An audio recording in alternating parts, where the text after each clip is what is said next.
Good evening students. ये chemistry का हम लोग का जो लेक्चर चल रहा था, इसका फोर्थ सीरीज आप लोग को जो है देखना है। तो इस फोर्थ सीरीज में जो है चौथे लेक्चर में हम लोग को ये देखना है कि जैसे कुछ टॉपिक्स हैं हमारे इस चैप्टर में जो थोड़ा थोड़ा फिजिक्स से उसका रिलेशन है, ठीक है। तो इसमें आज के लेक्चर को हमने दो पार्ट में डिवाइड कर दिया है, ठीक है। जैसा कि पहले पार्ट में हम पढ़ेंगे केमिस्ट्री एज अ फिजिक्स, मतलब फिजिक्स में जो चीजें हम लोग फर्स्ट चैप्टर में पढ़ते हैं यूनिट एंड मेजरमेंट में, वो सारी चीजें हम लोग यहाँ पर भी एक बार देखेंगे, ठीक है। उसमें सबसे पहले कौन सी चीज है? सबसे पहले है अनसर्टेनिटी इन मेजरमेंट, ठीक है। तो कोई भी मेजरमेंट अगर होता है तो उसमें अनसर्टेनिटी होती है, उसके बारे में हम लोग इस पॉइंट में डिस्कस करेंगे, ठीक है। सेकंड पॉइंट जो हमारा होता है साइंटिफिक नोटेशन, ठीक है। तो साइंटिफिक नोटेशन में हम क्या चीज देखेंगे, ये हो गया। फिर सिग्निफिकेंट फिगर क्या होता है, इसके बारे में हम लोग स्टडी करेंगे। फिर नेक्स्ट पॉइंट आता है हमारा प्रिसीजन एंड एक्यूरेसी, ठीक है। तो कोई रिजल्ट कितना प्रिसाइज है या कितना एक्यूरेट है, या प्रिसीजन और एक्यूरेसी की एग्जैक्ट डेफिनेशन क्या है, इन सब के बारे में हम लोग को देखना है। नेक्स्ट थिंग जो हमारे पास आता है वो mathematical operation of significant figure, मतलब कोई भी अगर वैल्यू हम केमिकल कैलकुलेशंस में यूज करते हैं, किसी का मास हो गया, मास को ऐड करना है, या मान लो लेंथ को मल्टीप्लाई करके एरिया निकालना है, वॉल्यूम निकालना है, तो ये सब सारी चीजें जो है हम लोग को हेल्प करेगा सिग्निफिकेंट फिगर कैसे कैलकुलेट करेंगे चीजें, ठीक है। उसके बाद थोड़ा सा मतलब ये कह सकते हैं कि एक लाइन या दो लाइन का पार्ट इंट्रोडक्शन देखना है डायमेंशनल एनालिसिस। क्यों? क्योंकि यहाँ पर मान लीजिए किसी चीज की यूनिट का कन्वर्जन होता है, तो कन्वर्जन ऑफ यूनिट जो है हेल्प हम लोग किससे लेते हैं? डायमेंशनल एनालिसिस से। वैसे ये चीजें आप लोग फिजिक्स में तो पढ़ेंगे ही, लेकिन कुछ पार्ट थोड़ा इंट्रो हम लोग ये लेक्चर में देख लेंगे, ठीक है। तो जो 50% आज का लेक्चर है वो इन सारे पॉइंट्स पे, जो 6 हमारे पास पॉइंट से बेस रहेगा।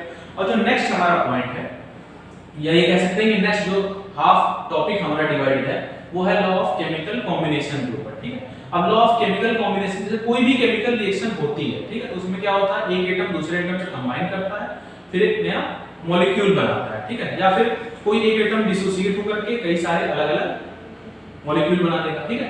अब जैसे यहाँ फर्स्ट क्या है, law of conservation of mass, ठीक। ये इस लाइन से हम लोग बहुत पहले से ही परिचित हैं, क्लास 9 से 10 में भी हम लोग law of conservation of mass देख रहा था, अब 11 में भी हम लोग देख रहे हैं, ठीक है। हर एक जगह law of conservation of mass का यूज होता है, ठीक है। नेक्स्ट हमारा पॉइंट जो है लॉ ऑफ डेफिनेट प्रोपोर्शन, ये एक नई चीज आई हमारे पास। लॉ ऑफ मल्टीपल प्रोपोर्शन, इसके बारे में हम लोग देखेंगे। फिर नेक्स्ट जो है हमारा Gay-Lussac law of gaseous volume, Gay-Lussac law of gaseous volume. और लास्ट जो हमारा है अवोगाड्रो।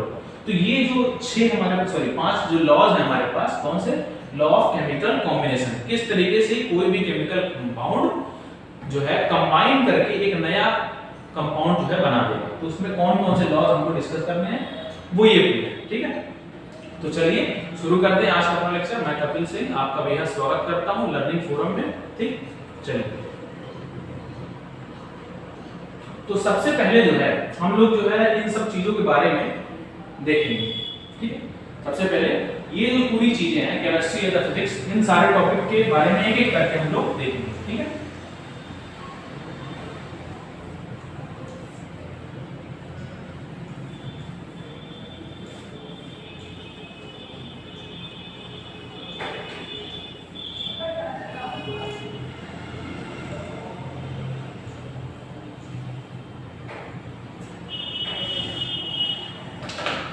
अब जैसे फर्स्ट हेडिंग है हमारे पास, वो क्या है? अनसर्टेनिटी इन मेजरमेंट, अनसर्टेनिटी इन मेजरमेंट।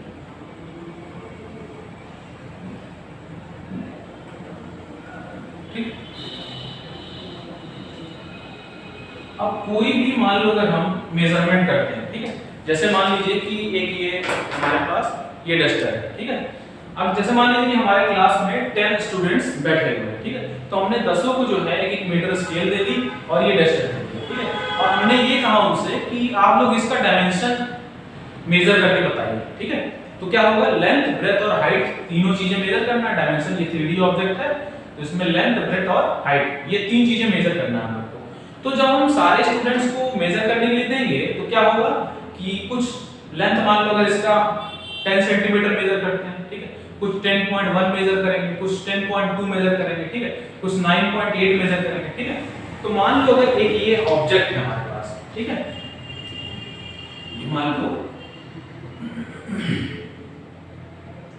ये कोई ऑब्जेक्ट है, ठीक, इसका हमको जो है लेंथ मेजर करना। मान लो इसकी लेंथ है 10 सेंटीमीटर, ठीक, 10 सेंटीमीटर। ये 10 सेंटीमीटर क्या है, एग्जैक्ट लेंथ है, ठीक है। लेकिन जब हमने मेजर करने के लिए दिया कई लोगों को, तो वैल्यूज क्या आ रही हैं, मान लो 10.1 सेंटीमीटर किसी ने मेजर किया, किसी ने 10.1 या 10.2 मेजर किया, ठीक, किसी ने 9.8 सेंटीमीटर मेजर किया और किसी ने 9.9 सेंटीमीटर मेजर किया। फिर किसी ने मान लो 10.0 एक्यूरेट मेजर कर दिया, 10.0 वैसा होगा नहीं, 10 सेंटीमीटर मेजर कर दिया, ठीक है। तो ये है क्या, ये मेजरमेंट जो हमारा हो रहा है लेंथ का, इसमें क्या हो रही है, अनसर्टेनिटी आ रही है, मतलब क्या, वेरिएशंस आ रहे हैं, ठीक है। तो यही सारे वेरिएशन किसमें आएगा, एक तो होगा हमारे पास दो चीजें होती है, क्या, एक होता है एक्सपेरिमेंटल वैल्यू,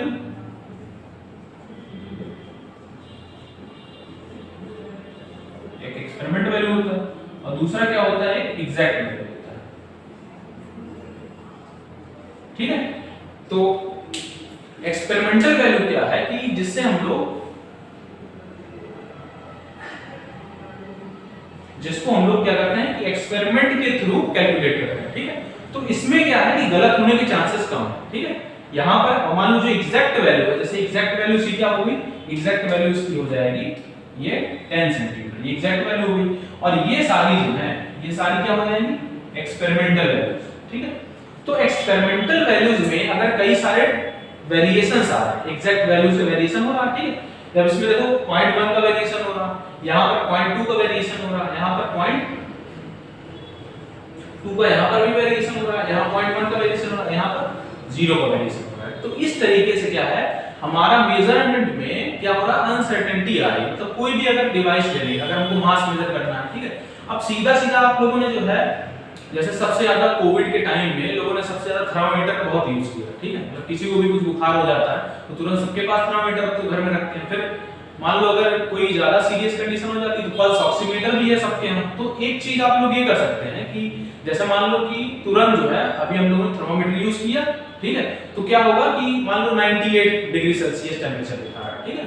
फिर मान लो 2 मिनट बाद फिर हम लोग उसका यूज किया, तो क्या होगा, 98 एग्जैक्ट तो दिखाएगा नहीं, कुछ ना कुछ वेरिएशन होगा। फिर मान लो 98.1 हो गया, फिर तीसरी बार हमने किया तो 98.2 हो गया। इस तरीके से जो है वैरी कर रहा है।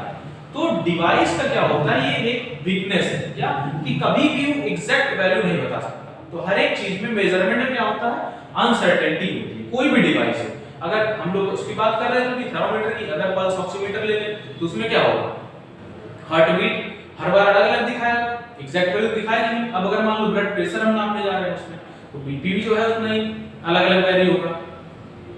तो इस तरीके से जितने भी हमारे पास मशीन है, डिवाइस है जो मेजरमेंट कर सकती है, ठीक है, किसी भी चीज का, टेम्परेचर कर सकती है, मास कर सकती है, लेंथ कर सकती है। अब जैसे मान लो सीधे कभी आप लोगों ने वेट तो नापा ही होगा, ठीक है, वेट अगर मान लो तुरंत नापो, जैसे मान लो किसी का वेट 76 केजी है तो 0.2 0.3 0.4 0.5 ये सब का वेरिएशन उसमें हर बार होता रहेगा, ठीक है। जितनी बार आप उस पे नापेंगे उतनी बार वेरिएशन होगा, ठीक। तो कोई भी डिवाइस अगर है तो उसमें वेरिएशन, उसकी जो एग्जैक्ट वैल्यू है उसमें होना ही है, ठीक है, एग्जैक्ट वैल्यू से उसका वेरिएशन होना ही है। इसको हम लोग क्या कहते हैं, इसको कहते हैं अनसर्टेनिटी इन मेजरमेंट। किसी भी मेजरमेंट में जो अनसर्टेनिटी होती है वो इसी तरह से होती है, ठीक। इतनी बात क्लियर है। चलिए अब जो हमारा अगला टॉपिक है वो क्या है,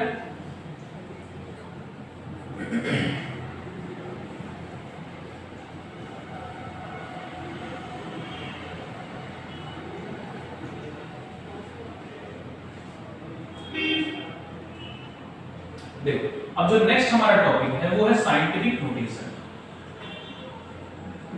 साइंटिफिक नोटेशन,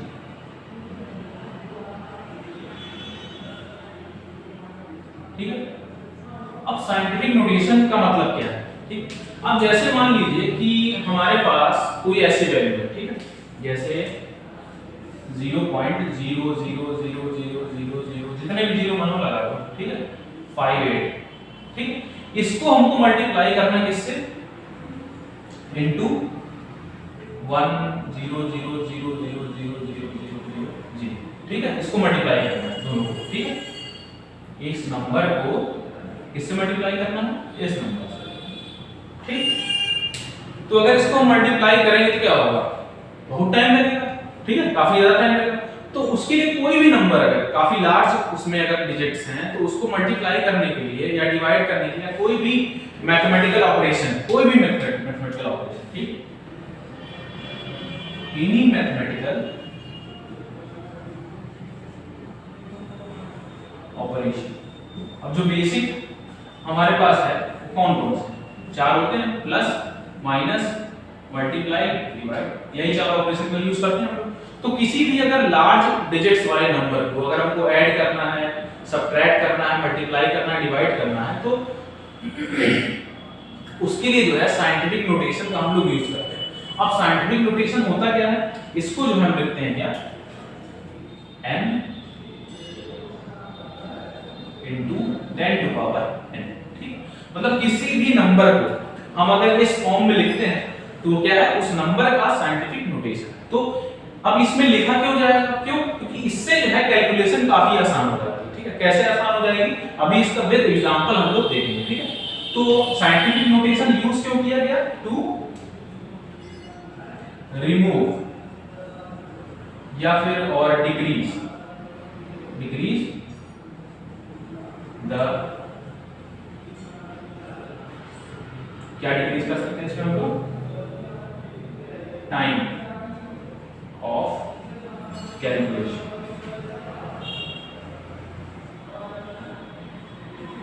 ठीक।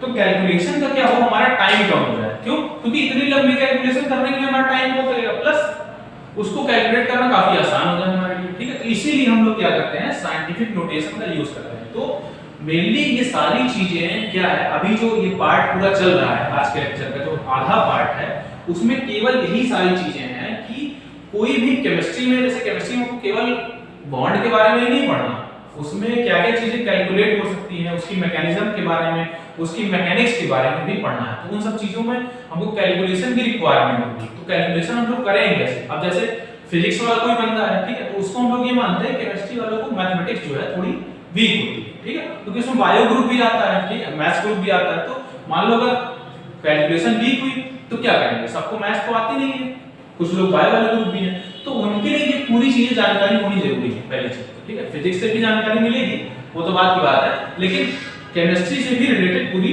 इंफॉर्मेशन उनके पास होनी चाहिए। तो अगर मान लीजिए कोई भी नंबर लिखा हुआ है तो उसको हम साइंटिफिक नोटेशन फॉर्म में लिखते हैं, इसलिए क्योंकि हमारा वो कैलकुलेशन का टाइम भी कम हो जाए, प्लस हमको जो है दिक्कतें भी कम हो कैलकुलेट करने में, ठीक। अब जैसे मान लो इस नंबर को हमको लिखना है साइंटिफिक नोटेशन, ठीक है, इस नंबर को अगर हमको लिखना है तो हम क्या लिखेंगे इसको, ठीक। अब जैसे n एक नंबर है, ठीक, तो इस डेसिमल में हम कहां तक ले जाएं, 1 2 3 4 5 6 7 8 9 10 11, ठीक है। तो इसको हम लोग सीधे सीधे लिख सकते हैं क्या, 58 into 10 to power 11, ठीक है। क्यों, क्योंकि डेसिमल यहाँ पे था, उसको एकदम पीछे ले जाने पर 11 प्लेस पे आया, तो 10 to power 11 लिख दिया हमने, ठीक है। इसको अब क्या लिख सकते हैं, अब जैसे मान लो ये यहाँ पे है तो 1 2 3 4 5 6 7 8, ठीक है।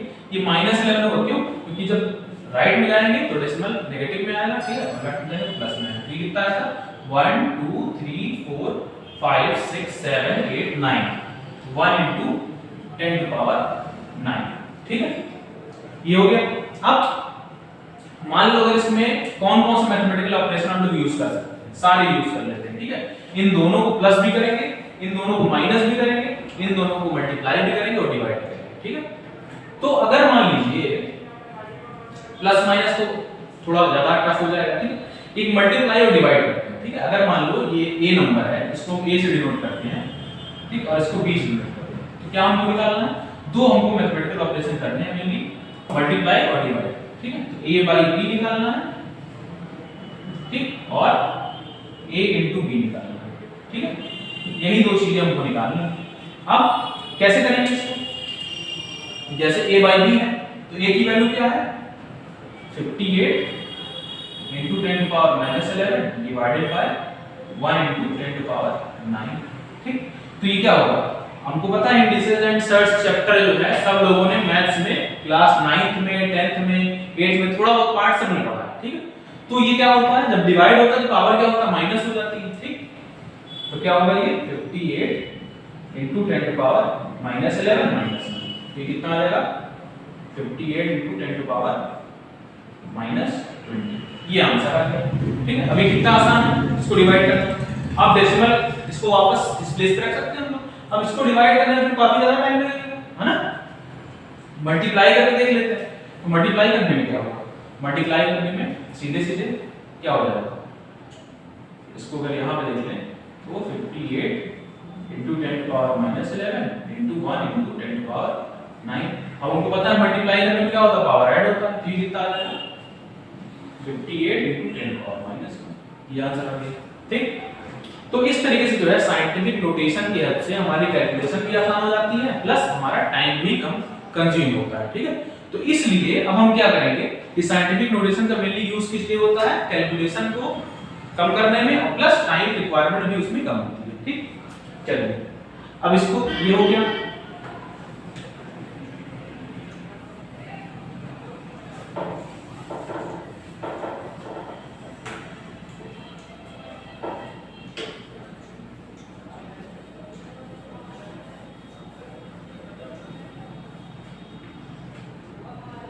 अब जो नेक्स्ट हमारा चीज आता है वो है significant figure.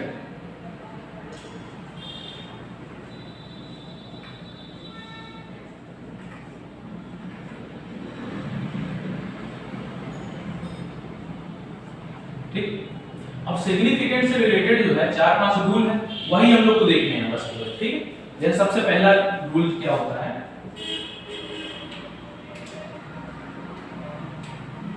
All non-zero digit are significant। ठीक, कोई भी अगर नॉन जीरो डिजिट है वो क्या होती है, सिग्निफिकेंट होती है। ठीक, दूसरा हम क्या कह सकते हैं,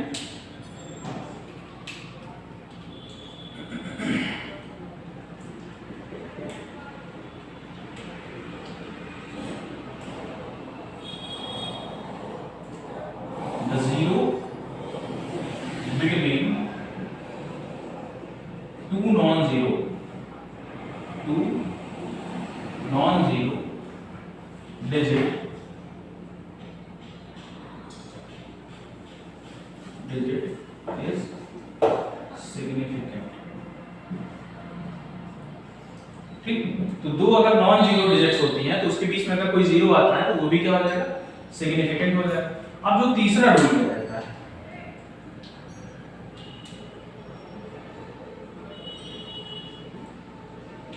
तीसरा रूल हमारा ये कहता है कि the zero after decimal point and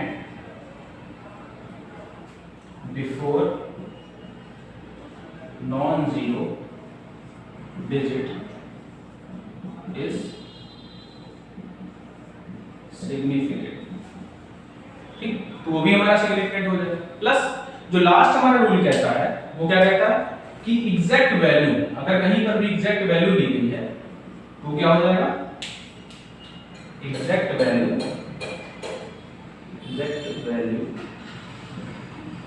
have infinite number of significant figure.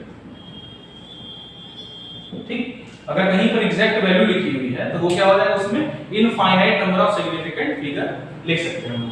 ठीक, अब एक और लास्ट पॉइंट है इसमें, फिफ्थ पॉइंट, उसमें क्या करते हैं हम लोग कि यहाँ जगह नहीं है, पहले इतना हम लोग समझ लेते हैं उसके बाद करते हैं। ठीक, अब जैसे पहला पॉइंट हमारा क्या, all non zero digits are significant. कहीं पर भी अगर नॉन जीरो डिजिट लिखी हुई है, जैसे मान लो कि लिख दिया 58.3, ठीक है, तो ये सारी नॉन डिजिट्स हैं, तो इसका सिग्निफिकेंट फिगर कितना हो जाएगा, 3 हो जाएगा। ठीक, उसके बाद है सेकंड पॉइंट है हमारे पास क्या, the zeros between two non zero digits are significant. ठीक, तो ये 305।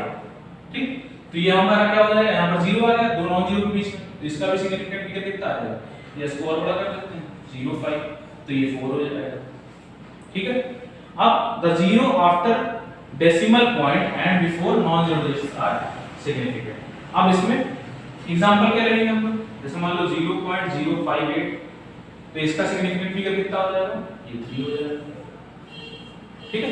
और जो लास्ट है एग्जैक्ट वैल्यू, इसमें कैसे करेंगे, मान लो 54 अगर हमने लिख दिया तो 54 में अगर डेसिमल हम अपने से लगा करके जीरो बढ़ाते चले जाएं, ठीक है, कितना भी जीरो हम लोग लिख सकते हैं।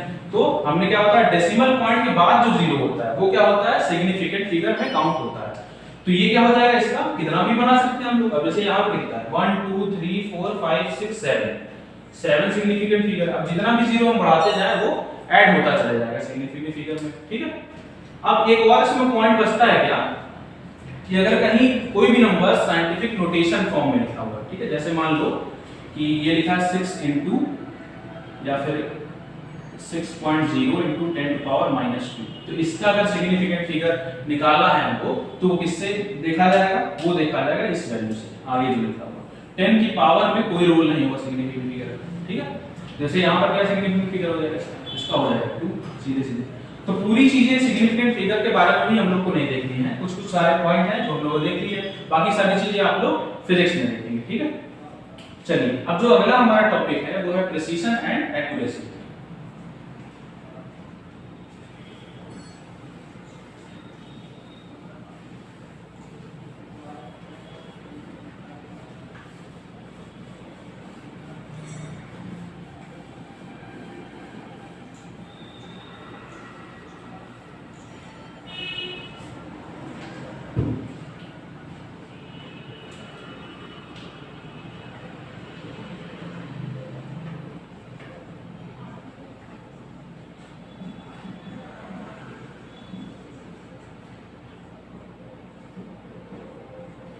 अब प्रिसीजन और एक्यूरेसी जो है दो अलग अलग वर्ड, ठीक है। जैसे मान लीजिए सबसे पहले एक हम लोगों ने कोई एक्सपेरिमेंट परफॉर्म किया, ठीक, जिसका मान लो कि ये कोई बॉक्स है,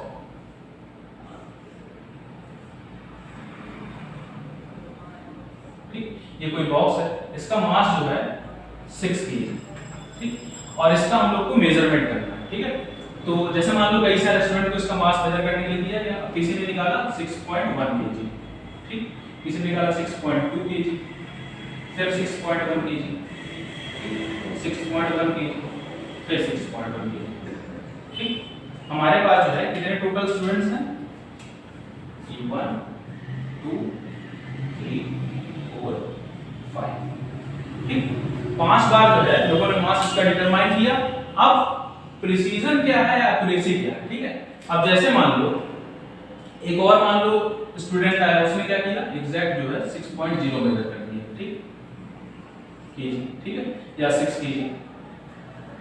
ये मान लो कोई बहुत टैलेंटेड स्टूडेंट है, इसके ऊपर स्टार दे देते हैं, ठीक है। तो क्या करना है कि प्रिसीजन क्या है, एक्यूरेसी क्या है, इसको समझना है, ठीक है। तो पहली चीज तो इन तीनों वैल्यू दे, ठीक है, ये तीनों क्या हो रहा है, बार बार रिपीट हो रहा है, ठीक है। तो प्रिसीजन क्या होता है, जो रिपीटिंग वैल्यू बार बार है, ठीक है। तो ये बताता है कि रिजल्ट हमारा कितना प्रिसाइज है, मतलब बार बार वैल्यू क्या होना चाहिए, एकदम। अब जैसे हमने जरा एकदम एग्जैक्ट रिपीट करा दिया, लेकिन ये 6.2 भी अगर रिपीट हो रहा है तो भी वो क्या है, बहुत ज्यादा प्रिसाइज है। अब एक्यूरेसी क्या है, एक्यूरेसी का मतलब होता है कि एग्जैक्ट वही वैल्यू उसके कितने नियर है, ठीक है। तो एक्यूरेट रिजल्ट क्या हो जाएगा हमारा, ये हो जाएगा, ठीक। तो एक्यूरेसी क्या डिफाइन करता है कि नियरनेस टू एग्जैक्ट वैल्यू, ठीक है, नियरनेस टू एग्जैक्ट वैल्यू या फिर क्लोजनेस टू एग्जैक्ट वैल्यू। और प्रिसीजन क्या ये डिनोट करता है कि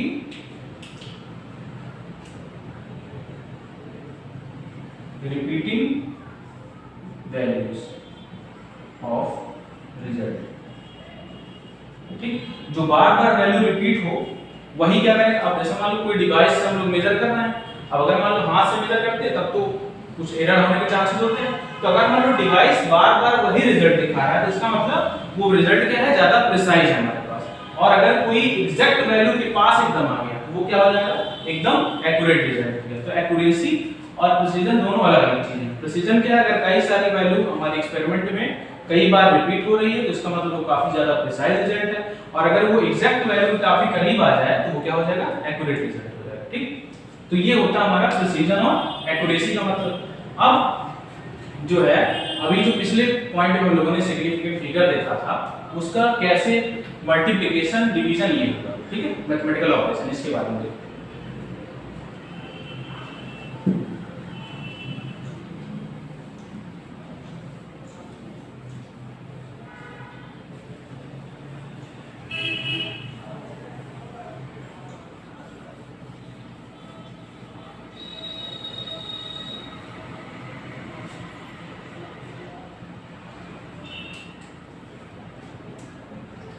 जो अगला पॉइंट हमारा वो है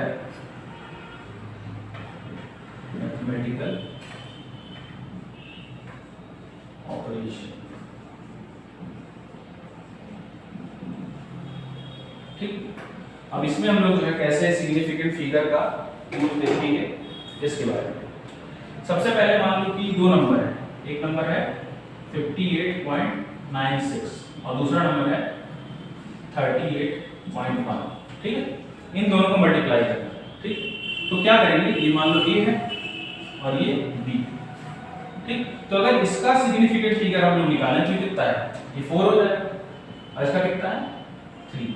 तो ए और बी को हम लोग मल्टीप्लाई कर लेते हैं सिंपली, जैसे करते हैं 58.96 और 38.1, तो ये 6 हो जाएगा, 9 8 5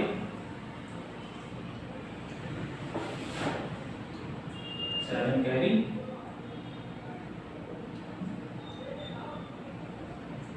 7 कैरी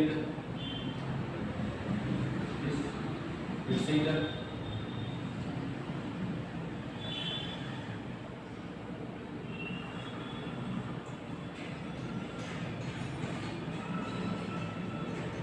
6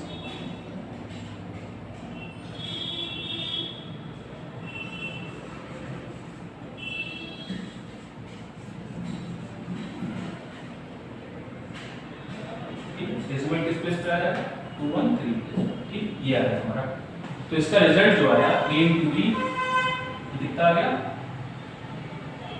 ये आ गया हमारे पास 2246.376, ठीक। तो अब क्या है कि हमारे पास एक जो वैल्यू थी इसका सिग्निफिकेंट फिगर 4 है, दूसरी वैल्यू जो आई उसका सिग्निफिकेंट फिगर 3 और जो हमारा आंसर आया इसका सिग्निफिकेंट फिगर कितना है 1 2 3 4 5 6 7, ठीक, 7 हमारे पास। तो आंसर हम किस सिग्निफिकेंट फिगर में लिखेंगे, तो इस केस में जो है एक नया चीज आता है क्या, राउंडिंग ऑफ।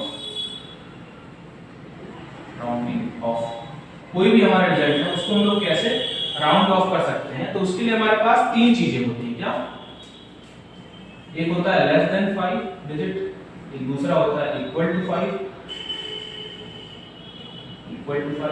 और तीसरा होता है ग्रेटर देन 5, ठीक है। अब कैसे हम इसको जो है कन्वर्ट करेंगे 3 सिग्निफिकेंट फिगर में, ठीक है। अब जैसे यहाँ पे क्या है, ये वैल्यू 6 लिखी हुई है, ठीक। तो 6 क्या है, अगर ग्रेटर देन 5 अगर कहीं पे आता है वैल्यू तो हम लोग क्या करते हैं उसमें +1 ऐड कर देते हैं, ठीक है। और अगर लेस देन 5 आता है तो क्या करते हैं उसमें से 1 छोड़ देंगे, ठीक है। और 5 अगर कहीं पे लिखा है तो नो चेंज, ठीक। और अगर 5 से कम है तो -1 कर देंगे, ठीक है।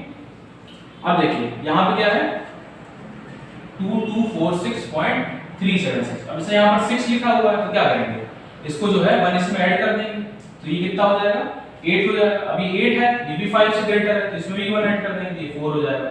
अब ये 4 जो है इसमें क्या करेंगे, 1 मिनट यहाँ पर भी कोई चीज छोड़ देंगे उस नंबर, ठीक है, लेफ्ट। तो क्या करेंगे यहाँ पर, ऐसे यहाँ 4 है तो 4 में कोई इंक्रीज नहीं होने वाला, उसको ऐसे ही छोड़ देंगे। अब ये 6 आ गया, अब 6 है, ये भी 5 से ग्रेटर है तो इसमें 1 ऐड हो जाएगा, ठीक है। अब 1 ऐड होने के बाद यहाँ पर कितना आ जाएगा 225, ठीक है, 225। तो इसको हम लोग क्या लिख सकते हैं, या फिर इसको डायरेक्ट हम लोग ये लिखेंगे क्या, डेसिमल यहाँ पर है 1 2 3 यहाँ पर रखते हैं तो ये हो जाएगा 2.2, उसको मिटाना पड़ेगा, इसको साइंटिफिक नोटेशन फॉर्म में अगर हम लिखते हैं तो वहां से सिग्निफिकेंट फिगर हमारा इक्वल हो जाएगा 2.246.376 into 10 पावर कितना हो जाएगा 1 2 3, ठीक, ये लिख सकते हैं।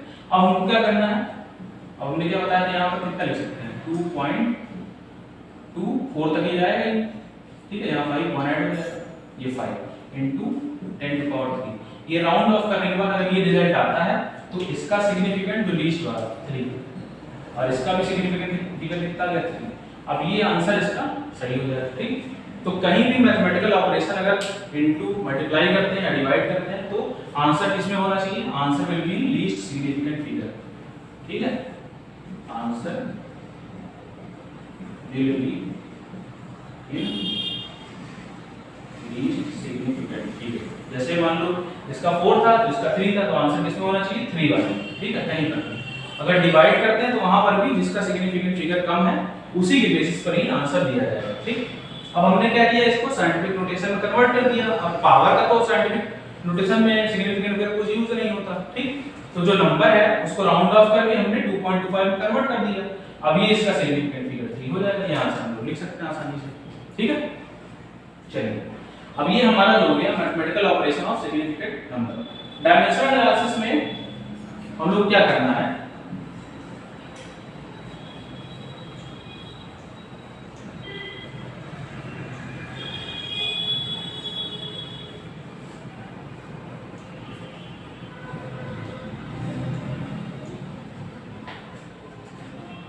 जैसे बेसिक हमारे पास 7 क्वांटिटी थी जो, उसके हिसाब से जो हम लोगों ने अलग अलग फॉर्मूला या डिराइव्ड क्वांटिटी पढ़ी थी, वो क्या क्या पढ़ी थी।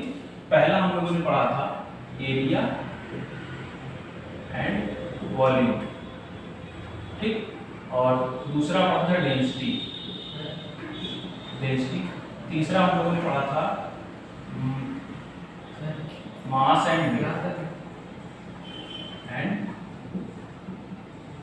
वेट, यही सारी चीजें पढ़ी थी हमने डिराइव्ड क्वांटिटी और फंडामेंटल क्वांटिटी में, ठीक। तो एरिया क्या होता है, इस तरीके से एरिया बोल सकते हैं, area equal to length into length, ठीक है। वॉल्यूम क्या होता है, लेंथ इनटू लेंथ, ठीक है। डेंसिटी की अगर बात करें तो डेंसिटी क्या हो जाएगा, मास बाय वॉल्यूम, वॉल्यूम क्या हो जाएगा L इनटू L, ठीक, ये हो गया। और वेट क्या हो जाएगा, वेट होता है मास इनटू ग्रेविटी। अब ग्रेविटी क्या होता है, मीटर पर सेकंड स्क्वायर उसकी यूनिट होती है, metre divided by time into time, ठीक है। तो मीटर के लिए क्या हो जाएगा L हो जाएगा, ठीक। तो इन सब का अगर हम डायमेंशनल एनालिसिस देखें, डायमेंशन देखें तो इसका क्या हो जाएगा L2 हो जाएगा, इसका L3 हो जाएगा, इसका ML3 माइनस हो जाएगा, ठीक। यहाँ पे क्या हो जाएगा MLT माइनस, ठीक। यही चीजें जो है मेनली हम लोगों ने डिराइव्ड क्वांटिटी में जो फर्स्ट लेक्चर था वही देखा था, और बाकी हम लोग को जरूरत यहाँ पे है नहीं, ठीक है। कंसंट्रेशन का जब यूज होगा हमारा अगले चैप्टर में तो उसमें हम लोग डिस्कस कर लेंगे, ठीक है। तो मेनली ज्यादा चीजें हम लोग को नहीं देखनी डायमेंशनल एनालिसिस में, बस यही जो हमने डिराइव्ड क्वांटिटी देखी थी, एरिया, वॉल्यूम, डेंसिटी, वेट, इसी के बारे में देखा, ठीक। अब जो ये हमारा फर्स्ट पार्ट था आज के लेक्चर का, ये कंप्लीट होता है। अब जो नेक्स्ट पार्ट है वो क्या है, लॉ ऑफ केमिकल कॉम्बिनेशन, उसके बारे में डिस्कस करते हैं। केमिकल कॉम्बिनेशन, ठीक। अब इसमें हम लोग क्या देखना है, इसमें तो सबसे पहले how elements are combined, how elements are combined, कैसे एलिमेंट जो है कंबाइन करते हैं, is governed by 5 basic laws, ठीक है, 5 basic law, ठीक है। तो कैसे कोई भी केमिकल कॉम्बिनेशन या कोई भी एलिमेंट एक दूसरे से कंबाइन करता है, उसके लिए 5 बेसिक लॉ होते हैं जो अभी हम लोगों ने डिस्कस किए थे। क्या क्या, पहला हमारे पास जो होता है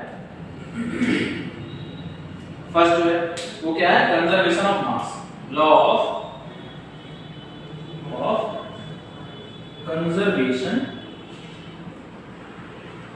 ऑफ मास, ठीक। जो सेकंड हमारे पास होता है वो क्या है, लॉ ऑफ डेफिनेट प्रपोर्शन, ठीक, law of definite proportion, law of definite proportion, law of definite proportion, ठीक। तो थर्ड हमारे पास लॉ है वो है law of multiple proportion, law of multiple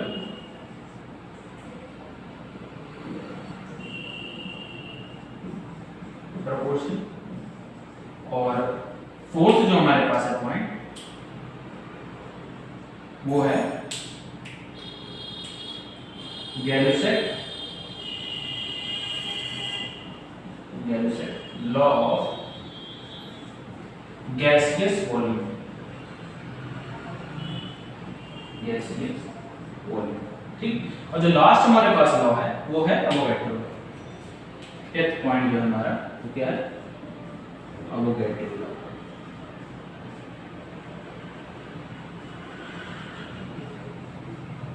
ठीक। ये 5 हमको बेसिक लॉ पढ़ने हैं, ठीक है, एक एक करके हर एक चीज के बारे में हम लोग डिस्कस करेंगे अभी। तो पहला क्या है, law of conservation of mass, second क्या है, law of multiple proportion, third है लॉ ऑफ डेफिनेट प्रोपोर्शन, और फोर्थ है Gay-Lussac's law of gaseous volume, और फिफ्थ है हमारे पास अवोगाड्रो लॉ, ठीक है।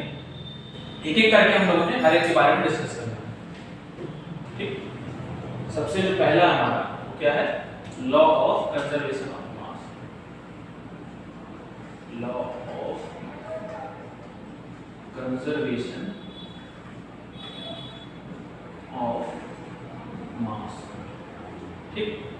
इसमें क्या करना है सबसे पहले, तो ये हम लिखेंगे कि फॉर एनी केमिकल चेंज, ठीक, for any chemical change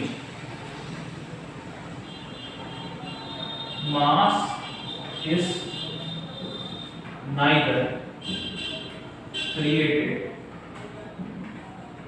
nor destroyed, ठीक। तो कोई भी केमिकल चेंज अगर हमारे पास होता है तो उसमें जो है मास ना तो क्रिएट किया जाता है और ना ही डिस्ट्रॉय किया जाता है। मतलब कि अगर कोई भी केमिकल चेंज है, या फिर ये कह सकते हैं, और the mass of reactant is always equal to mass of product, ठीक, mass of reactant is always equal to mass of product। या फिर और भी क्या बोल सकते हैं इसको, और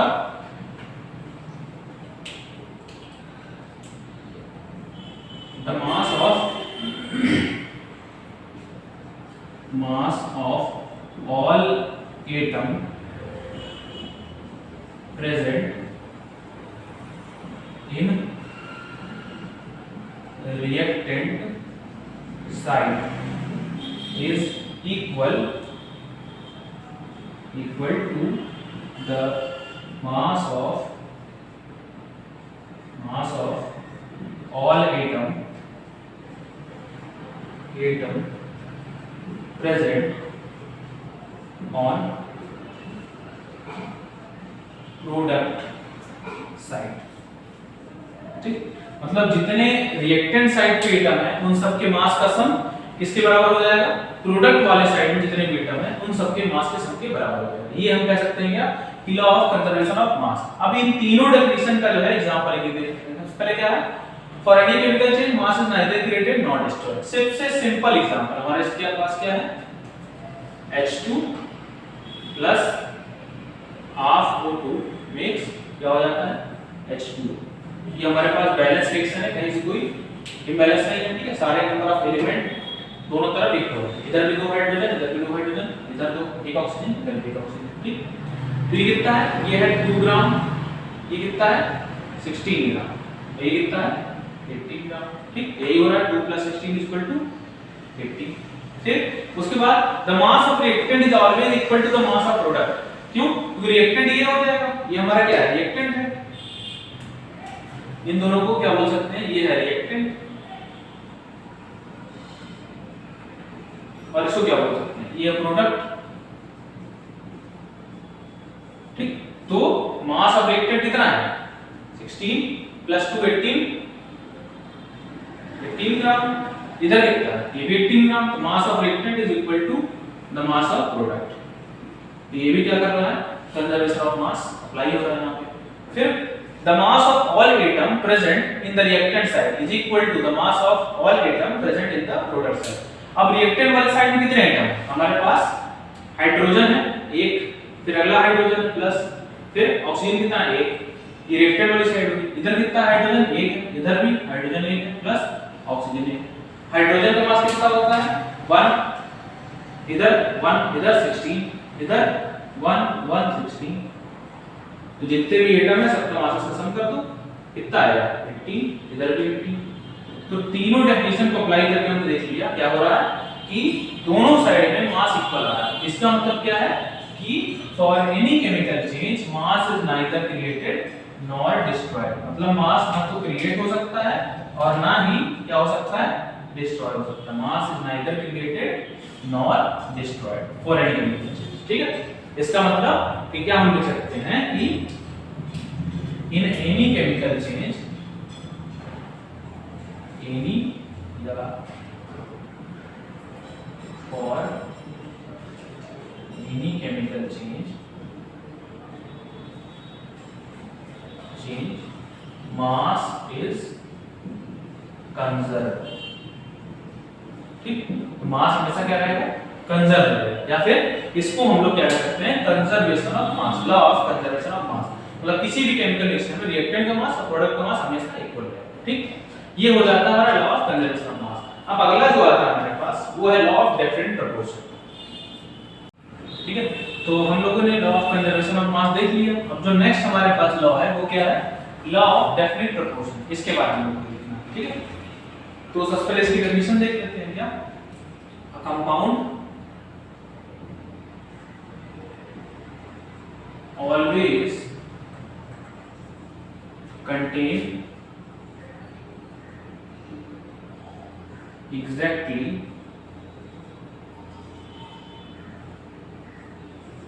same amount by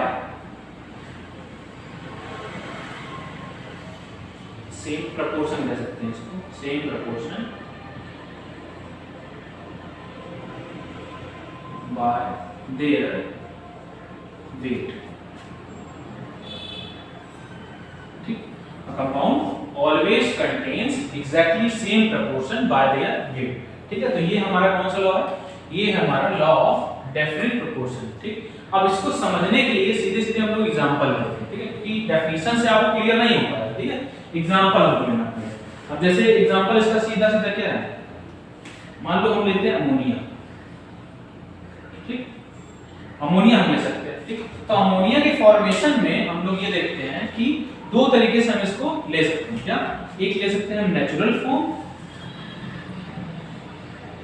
natural form में, और एक हो सकते हैं सिंथेटिक फॉर्म में। सिंथेटिक फॉर्म में दो तरीके से हम लोग इसको ले सकते हैं। ठीक है, तो नेचुरल फॉर्म में जो अमोनिया हमको मिल रहा है वो भी NH3 है।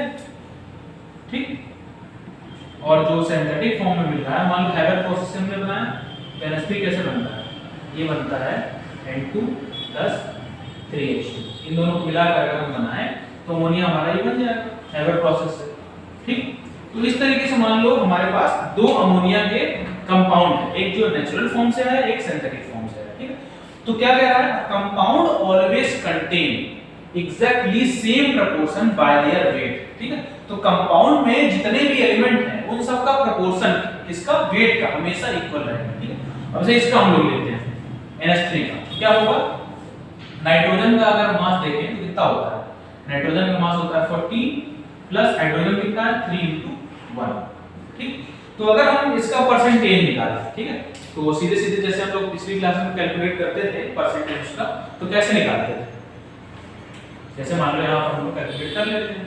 ठीक, नाइट्रोजन है तो नाइट्रोजन का परसेंट अगर कैलकुलेट करना है तो नाइट्रोजन का मास ऊपर 40 और नीचे 17 × 100। ठीक। और अगर हाइड्रोजन कैलकुलेट करना है परसेंटेज तो क्या हो जाएगा, हाइड्रोजन का मास 3/17 × 100, ठीक है। 3 पार्ट है तो 3 हाइड्रोजन मॉलिक्यूल है, तो कितना हो जाएगा ये हो जाएगा मान लो 1400 डिवाइडेड बाय 17, ये कितना हो जाएगा 300 डिवाइडेड बाय 17, ठीक। ये परसेंटेज में आ, ठीक। तो इसका मतलब क्या हुआ, नाइट्रोजन हमारा है 1400/17% और हाइड्रोजन कितना है 300/17%। अब ये हमने कौन सा लिया है, ये मान लो हमने लिया है नेचुरल फॉर्म, ठीक। ये जो है नेचुरल फॉर्म में लिया है। अब मान लो अगर हम सिंथेटिक वाला भी लेते हैं तो इसमें भी क्या रहेगा, उसमें भी वही सेम रहेगा प्रोपोर्शन। कैसे कि नाइट्रोजन यहां पर भी क्या रहेगा 400 डिवाइडेड बाय 17% और हाइड्रोजन कितना रहेगा 300/17%। और कहीं से मान लो कोई दूसरा कोई व्यक्ति है उसने अपने से बना दिया अमोनिया लेबोरेटरी में, तो उसका भी परसेंटेज कंपोजिशन ये सेम रहेगा, ठीक। तो यही बोलता है क्या लॉ ऑफ डेफिनेट प्रोपोर्शन, क्या कि a compound always contains exactly same proportion by their weight, मतलब उसके वेट का से वेट ही तो हम लोग ले रहे हैं ना, ये मॉलिक्यूलर वेट ही है जो हमने निकाला अभी 14 + 3 × 1 = 17, ये मॉलिक्यूलर वेट ही को हमने कैलकुलेट किया। तो मॉलिक्यूलर वेट का जो है प्रोपोर्शन वो हमेशा सेम रहेगा, वो चाहे कंपाउंड जहां से आ रहा हो, चाहे वो नेचुरल फॉर्म से आ रहा हो, चाहे वो सिंथेटिक फॉर्म से आ रहा हो, ठीक। अब जिस साइंटिस्ट ने इसका निकाला था वैल्यू, उसको किसने कौन सा एग्जांपल लिया था, वो लिया था क्यूप्रिक कार्बोनेट CuCO3, ठीक। अब CuCO3 में कौन-कौन से एलिमेंट हैं, कॉपर है, कार्बन है और ऑक्सीजन, तो इसका भी परसेंटेज, इसका भी परसेंटेज और इसका भी परसेंटेज, चाहे वो नेचुरल फॉर्म में हो चाहे सिंथेटिक फॉर्म में हो, हमेशा इक्वल रहेगा, ठीक है। तो यही हमारा क्या कहता है लॉ ऑफ डेफिनिट प्रोपोर्शन, ठीक। लॉ ऑफ डेफिनिट प्रोपोर्शन आ गया। अब हम लोग आते हैं लॉ ऑफ मल्टीपल प्रोपोर्शन, ठीक है। लॉ ऑफ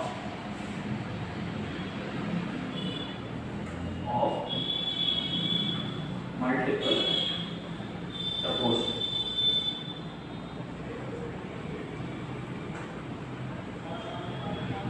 अब ये लॉ क्या कहता है,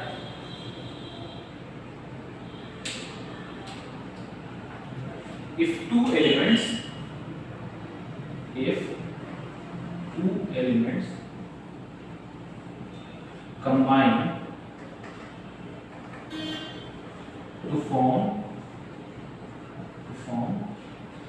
more than one product,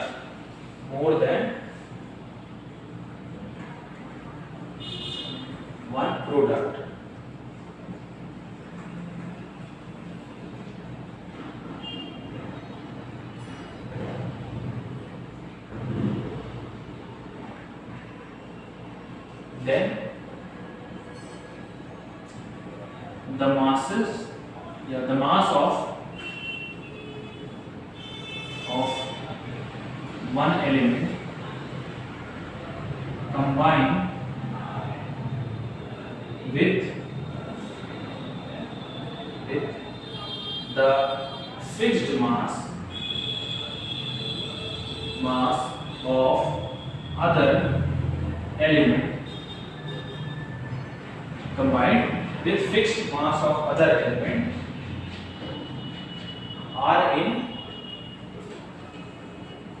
are in simple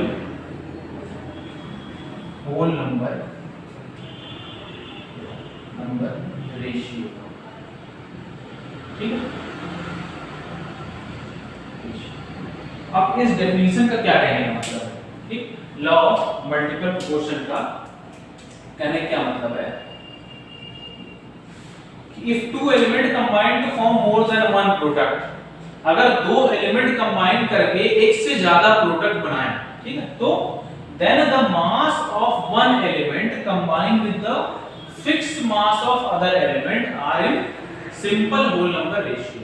अब जैसे मान लो इसमें एक चीज ये जानिए कि जितने भी हमारे लॉ ऑफ केमिकल कॉम्बिनेशन है, इनको डेफिनेशन से थोड़ा अगर समझेंगे तो थोड़ा दिक्कत होगी, एग्जांपल समझने में काफी आसान रहेगा, ठीक है। जैसे इसका एग्जांपल साफ ले लेते हैं कि क्या कार्बन प्लस ऑक्सीजन ये मिलकर के क्या बनाएगा CO2 वाला बना देगा, ठीक है।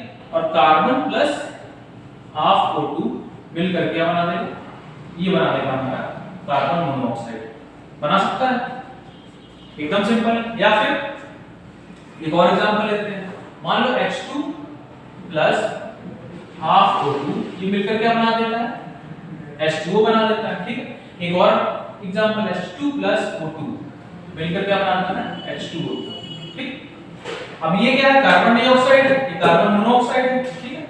ये ऊपर हमारा क्या है, कार्बन डाइऑक्साइड, इसको तो नाम सभी को पता है, ये क्या है, कार्बन मोनोऑक्साइड, ठीक। ये क्या है, वाटर, इसको सभी को पता है। ये क्या है, sorry H2O2, hydrogen peroxide, hydrogen peroxide, ठीक है। ये हाइड्रोजन पेरोक्साइड हो गया हमारे पास, ये कार्बन मोनोऑक्साइड हो गया, हाइड्रोजन पेरोक्साइड हो गया। अब डेफिनेशन पे आते हैं, ठीक है। क्या है कि if two element combine to form, जैसे दो एलिमेंट है oxygen, combine to form more than one product, एक से ज्यादा प्रोडक्ट बना रहा है, एक में CO2 बना रहा है, एक से कार्बन डाइऑक्साइड बना रहा है, यहां पर भी एक में वाटर बना रहा है, एक में हाइड्रोजन पेरोक्साइड बना रहा है, then the mass of one element combined with the fixed mass of, इसका मास फिक्स है, ये चेंज नहीं हो रहा, ये भी फिक्स है, ये भी फिक्स है, हमेशा ऑक्सीजन कार्बन के फिक्स मास से ही कंबाइन कर रहा है, कार्बन का मास चेंज नहीं हो रहा। तो यहां पे साफ साफ लिख देना है क्या, here no change in the mass of carbon atom, कोई चेंज नहीं हो रहा है यहां पर, ऑक्सीजन में हाइड्रोजन में कोई नहीं चेंज हो रहा है, ठीक है। तो यहां पे क्या लिख देंगे, here no change in mass of hydrogen atom, कोई चेंज नहीं हो रहा है, ठीक है। तो यहां पर भी कोई चेंज नहीं हो रहा है और यहां पर भी कोई चेंज नहीं हो रहा है। तो चेंज किसमें हो रहा है, चेंज हो रहा है हमारा इस ऑक्सीजन में, ठीक है, चेंज हो रहा है इस ऑक्सीजन में, ठीक, और इस ऑक्सीजन में, ठीक। अब फिर से डेफिनेशन पे आ जाएगा हम, तो क्या है, इफ टू एलिमेंट, दो एलिमेंट है, combine to form more than one product, एक बार CO2 बना रहा है, एक बार कार्बन मोनोऑक्साइड बना रहा है, ठीक, then the mass of one element combined with the fixed mass of other element are in a simple whole number ratio, ठीक है। अब अगर ऑक्सीजन का मास यहां पे देखें तो कितना है, ऑक्सीजन का मास अगर यहां पे देखें तो 32 है, ठीक है। ऑक्सीजन का मास अगर यहां पे देखें तो कितना हो जाएगा, 32 ग्राम, यहां पे अगर कितना हो जाएगा, यहां पे 16 ग्राम, ठीक। यहां पे कितना है, 32 ग्राम, यहां पे कितना है, 16 ग्राम, ठीक।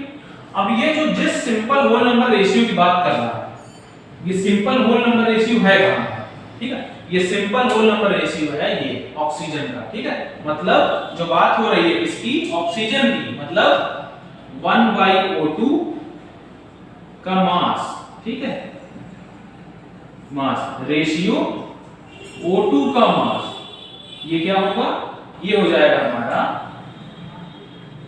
ये हो जाएगा 32:16 इक्वल टू 2:1, ठीक है। ये है हमारा रेशियो ऑफ क्या, simple whole number ratio of mass, ठीक है। ये डिफाइन करना है इसके लिए। अब इतनी बात क्लियर है, ठीक। कोई भी एलिमेंट अगर एक से ज्यादा प्रोडक्ट बनाएगा तो उनके मासेस का जो रेशियो होगा वो क्या रहेगा, हमेशा सिंपल होल नंबर में रहेगा। ये 2:1 सिंपल होल नंबर है, मैक्सिमम कट चुका है, इससे नीचे तो कटना नहीं है, 32 तो सिंपल होल नंबर नहीं है, इसको 2 से काट दिया, 16 से, तो 2 टाइम्स, ये 1 टाइम्स, 2:1 आ गया, ठीक है। तो ये क्या बताता है, लॉ ऑफ मल्टीपल प्रपोर्शन।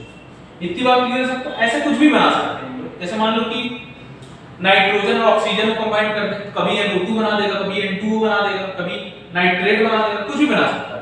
तो अगर 3 कंपाउंड भी बना, अब जैसे मान लो एक सीधे सीधे हम कह सकते हैं क्या, एग्जांपल ले सकते हैं क्या, कि carbon plus oxygen plus hydrogen मिलकर के ग्लूकोज भी बना सकते हैं, C6H12O6, और carbon plus oxygen plus hydrogen ये मिलकर के क्या बना सकते हैं, C12H22O11, ठीक है, ये भी बना सकते हैं।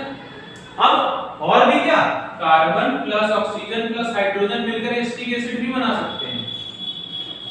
तो इन सब में कार्बन हाइड्रोजन ऑक्सीजन तो पता नहीं, पूरा पूरा ऑर्गेनिक केमिस्ट्री बना सकते हैं। कार्बन हाइड्रोजन ऑक्सीजन को मिला दिया जाए पूरी पूरी ऑर्गेनिक केमिस्ट्री बन जाएगी। तो ये क्या है, बहुत इंपॉर्टेंट एक तरीके से रूल है ये, लॉ ऑफ मल्टीपल प्रोपोर्शन। पूरी पूरी ऑर्गेनिक केमिस्ट्री जो मास से रिलेटेड है वो इसी पे बेस्ड है, ठीक। तो इसका यूज हम लोग ज्यादातर ऑर्गेनिक केमिस्ट्री में कर सकते हैं। इतनी बात क्लियर है सबको। अब हम लोग आते हैं अपने नेक्स्ट टॉपिक पे, लॉ ऑफ मल्टीपल प्रोपोर्शन हमारा हो गया। अब law of Gay-Lussac's law of constant volume या गैसियस वॉल्यूम, इसके बारे में बात करें।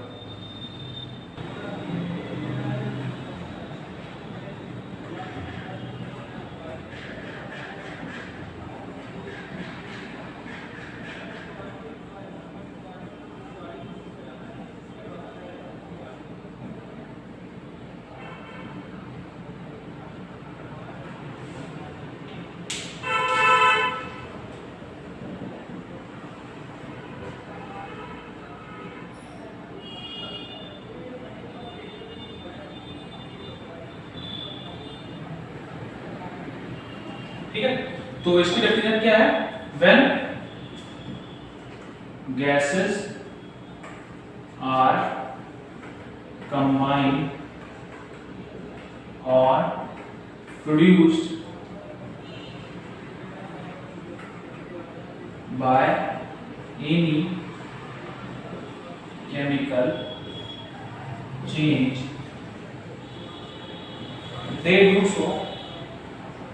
they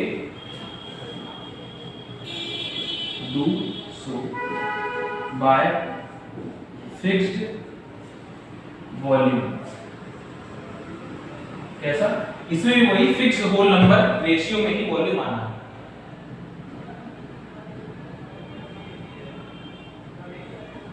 फिक्स वॉल्यूम या फिर they do so by fixed या सिंपल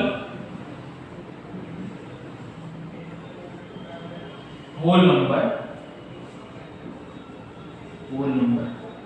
रेशियो ऑफ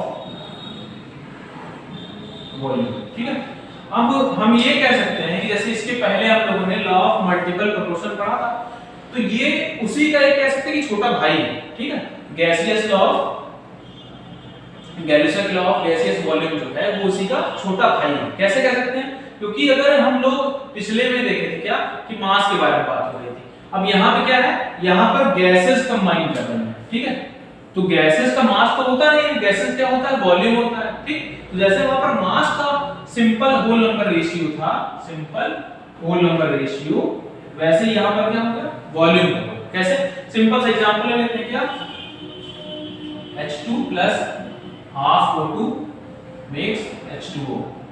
ठीक, तो अगर मान लो 100 ml हमने क्या लिया, हाइड्रोजन, ठीक 100 ml, और 50 ml हमने क्या लिया, ऑक्सीजन। ठीक है, 50 ml ऑक्सीजन लिया और ये फॉर्म कितना कर रहा है, 100 ml 100 ml बन रहा है। ठीक है, तो जो ये रेशियो है कितना, 100:50, 100:50, तो कितना हो जाएगा, 2:1। ये हमेशा क्या रहेगा, सिंपल होल नंबर रेशियो में रहेगा। क्या है, व्हेन गैसेस आर कंबाइंड और produced by any chemical change, मतलब अगर गैसेस कंबाइन करती हैं या फिर किसी भी केमिकल चेंज में गैसेस प्रोड्यूस होती है, तो वो किस तरीके से प्रोड्यूस होगी, they do so by fixed volume, मतलब वॉल्यूम उसका फिक्स रहेगा। कैसे फिक्स रहेगा, in simple whole number ratio of their volume, तो वॉल्यूम का सिंपल होल नंबर रेशियो में वो फिक्स रहेगा। ठीक है, तो ये हमारा क्या हो गया, law of Gay-Lussac's law of gaseous volume. ठीक, अब जो लास्ट हमारा आता है वो क्या है, वो है हमारा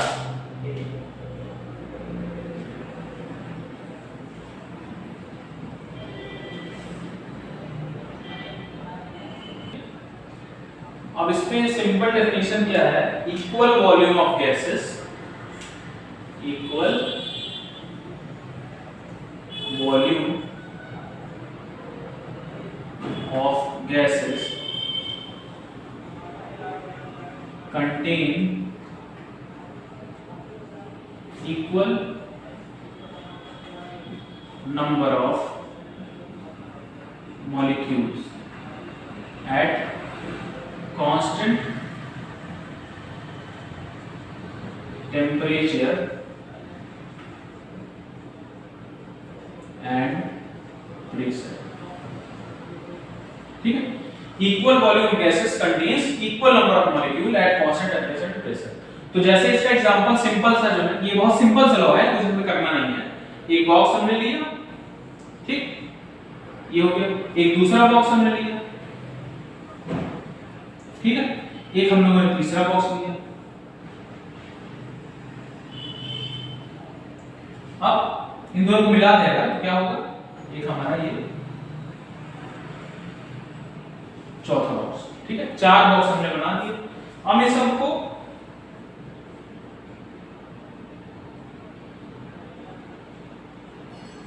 यहां पे क्या है, ये है वन वॉल्यूम ऑफ, या सिंपली ऐसे लिख देते हैं, वन वॉल्यूम ऑफ हाइड्रोजन, ठीक। यहां पर भी वन वॉल्यूम ऑफ हाइड्रोजन, यहां पर वन वॉल्यूम ऑफ ऑक्सीजन, यहां पर 2 वॉल्यूम ऑफ H2O, ठीक, 2 वॉल्यूम ऑफ H2O। अब जैसे क्या करना है, यहां पर 1 वॉल्यूम ऑफ हाइड्रोजन, इसमें रिएक्शन अगर कौन सी होगी, इसमें रिएक्शन कौन सी होगी, ये वाली H2 plus half O2 makes H2O, ठीक है। ये केमिकल रिएक्शन यहां पर होनी है। तो 1 वॉल्यूम ऑफ हाइड्रोजन मान लो कितने पार्टिकल हैं, हम लोगों ने ले लिया 5 पार्टिकल, ठीक है। सिंपली हाइड्रोजन कैसे रहेगा, इस तरीके से रहेगा मॉलिक्यूल, 1 2 3 4 5, ठीक। 1 2 3 4 5, ठीक। ये हो गया हमारा हाइड्रोजन मॉलिक्यूल, ठीक है। अब उसके बाद ऑक्सीजन मॉलिक्यूल ले लेते हैं। ऑक्सीजन मान लीजिए थोड़ा बड़ा है, 1 2 3 4 5 ऑक्सीजन के मॉलिक्यूल हो गए। अब यहां मान लो कैसे बनेगा, एक ऑक्सीजन रहेगा, ठीक, 2 ऑक्सीजन, 3 ऑक्सीजन, 4 ऑक्सीजन, 5 6 7 8, यहाँ पर 9 10, ठीक है। 10 ऑक्सीजन के मॉलिक्यूल हो गए। इसके पास रहेगी हाइड्रोजन की मॉलिक्यूल, ऐसे 1 2 1 2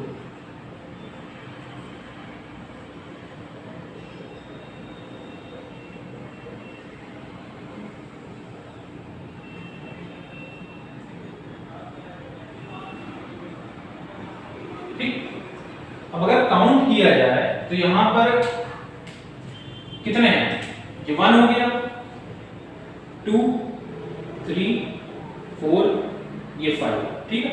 यहां पर भी 1 2 3 4 5, यहां पर 1 2 3 4 5, यहां पर लिखते हैं 1 2 3 4 5 6 7 8 9 10, ठीक। अब यहां से हम लोगों ने 3 बॉक्सेस जो अपने बनाए थे, ठीक है, इन सब का 1 वॉल्यूम ऑफ हाइड्रोजन, यहां पर टेंपरेचर T है, प्रेशर P है, ठीक है। टेंपरेचर T है, प्रेशर P है, मतलब टेंपरेचर प्रेशर कांस्टेंट है। टेंपरेचर T है, प्रेशर P है, टेंपरेचर T है और प्रेशर P, ठीक है। अब इन सबको अगर मिला दिया जाए तो सीधे सीधे क्या है, हाइड्रोजन प्लस ऑक्सीजन, ये तीनों मिलकर क्या बनाते हैं, वाटर। तो अब हम लोगों ने ये कहा सीधे सीधे कि 1 वॉल्यूम ऑफ हाइड्रोजन यहां पर 5 मॉलिक्यूल है, ठीक। यहां पर 1 वॉल्यूम ऑफ हाइड्रोजन यहां पर भी 5 मॉलिक्यूल है, यहां 1 वॉल्यूम ऑक्सीजन यहां पर भी 5 मॉलिक्यूल है। लेकिन जब सारे मिक्स हो गए, जब वाटर बन गया, तो यहां पर क्या है, 2 वॉल्यूम ऑफ H2O, ठीक। इसमें लिखते हैं 10 मॉलिक्यूल, ठीक। तो अगर इसको सीधे सिंपलीफाई कर दें तो क्या हो जाएगा, 1 वॉल्यूम ऑफ